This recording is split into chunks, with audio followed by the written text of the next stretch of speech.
Our players are still a little weary of her request, considering she has an undeniable track record for accidentally burning down entire wings of the castle with her mechanical mishaps, several of which Debo, also known as Reggie, has had the pleasure of taking several lashings for, supplying her the means to create such devastation.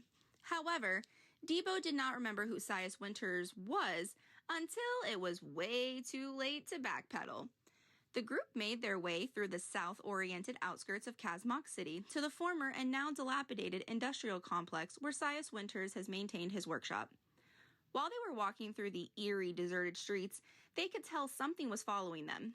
Being unable to determine what it was, they scattered. Cody, Debo, and Kokoju all slipped into the darkness of the nearby alleys as the industrial complex grew more densely populated with abandoned high-rises and warehouses. Malik resumed a post on top of a nearby building so he could oversee what was happening and act as an eagle eye for the group. One player, however, didn't handle the panic well. XBC774, not understanding what was happening, kept loudly speaking while the group was trying to determine where that pit in their stomach was coming from. Being a warforged who has just awoken, he is uneducated and unaware of how to correctly handle the situation.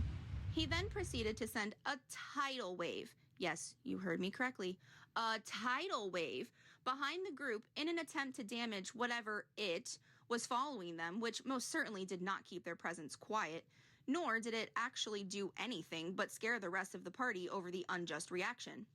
Alle attempted to get him to calm down and quell his curiosity, but to no avail, which prompted a smack to the back of XBC 774's head, not once, but twice, from CATNIR. Feeling wholly offended by this slight and having no emotional ties to the group, supposedly, the Warforged took off full speed back towards the center of Kazmok City.